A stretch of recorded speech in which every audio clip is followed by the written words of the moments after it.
Now let's take a look at the tab for My Professional Education. So we're back on the template now. You can see it's that same picture, which hopefully you're going to change. We talked about that already. So My Professional Education, when we go to the landing page for My Professional Education, here's the instructions. So in this part, we want you to give an introduction to what are the subpages going to be under My Professional Education. Well, those subpages are going to be professional learning resources, current degree plan and courses completed, research and publication, and conferences. So let's take a look at, first we'll look at the instructions, and then I'll show you an example from a student. So professional learning resources. This part of your ePortfolio is to go deeper into what you're learning as you're going through this master's degree program. So under professional learning resources, these are basically the resources that you're going to learn about in your coursework. It could even be in your practical experience. If you're in the field already working, it could be some resources that you come across on your own that are unrelated to coursework. But these are resources that really speak to you. These are the resources that you say, I'm going to use these a lot throughout my career because these resources are so powerful. For instance, I love the ALA website. I've gone to it many times to find information. I go to it to look for webinars. I read the publications of the ALA, and they're linked there. So that would be a resource, that website. So this could be websites, blogs. I have some librarian blogs that I follow religiously. I love maker spaces, and so I'm drawn to those librarians who also use maker spaces a lot. So on my own website, and this is a kind of website, your ePortfolio is a website basically. So on my website, I link to other people who I follow. So sometimes it could be blogs, it could be podcasts, it could be photos of things that I've done. These learning resources, these are things that are going to grow over time because you're going to come across different things that you might want to include. Another thing, journals. I have several journals that I read both online. By the way, through UNT's Willis Library, you have access to a lot of journals free while you're a student. So take advantage of that because you can be reading all of that information. I know right now during the pandemic, we have access to a lot of free things that we may not have access to for a really long time. But anyway, so enjoy that. As a student through Willis Library, you have access to a lot of great databases. So professional learning resources. Each semester you're going to add to this. By the end of your program, you're going to have at least 15 resources here. I encourage you to have links to these resources and a description. So you're going to want to describe what is this resource and why do you like it. This is also a good place to add some images.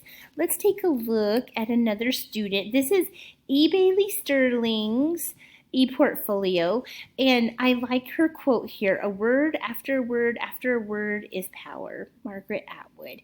So you can include a quote in your ePortfolio. You don't have to, but she did. I love that. You can see the look of her ePortfolio is very different than the others that I showed you in the last video. Here's her picture, which looks great. You can see the LinkedIn. She has that LinkedIn on all of her pages. You don't have to have it on all of your pages, but you can. That is an individual choice you get to make. So her professional education, she's describing what we asked for on this landing page. So remember, the My Professional Education is the landing page that we're looking at now. It's not the landing page, but it's the first page in this section. So she's telling us a little bit about what we're going to see in this section of her ePortfolio. And she's providing links to it, which is great too, links to each of those pages. So let's take a look. The Professional Learning Resources page holds a list of resources that I found pertinent. Great, let's take a look at that page. Here it is.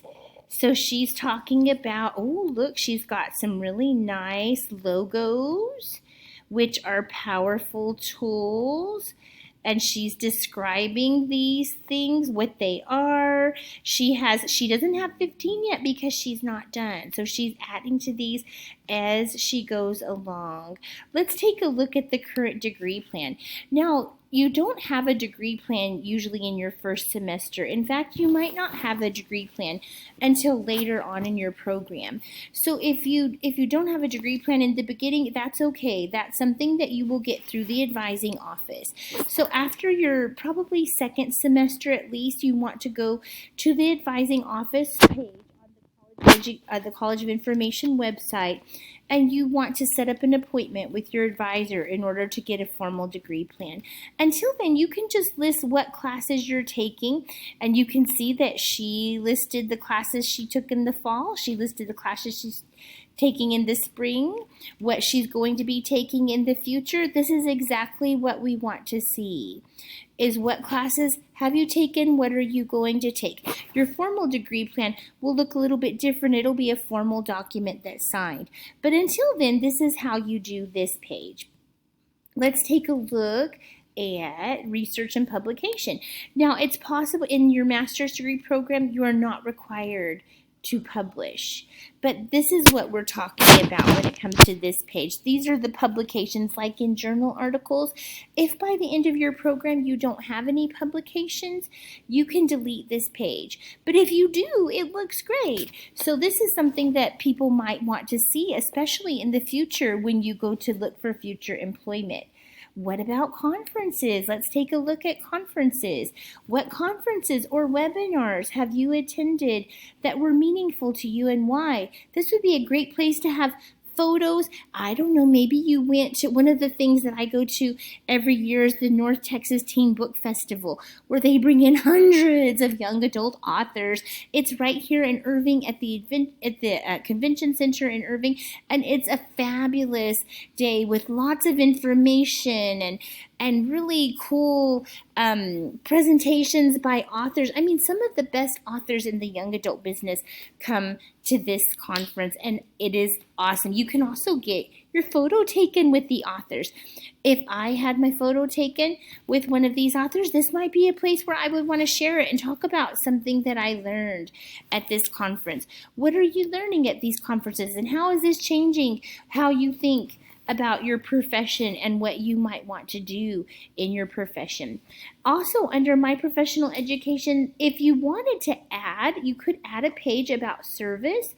These would be the volunteer kind of things that you do that serve the profession. So this isn't a page that's required, but it's a page that maybe you would want to add.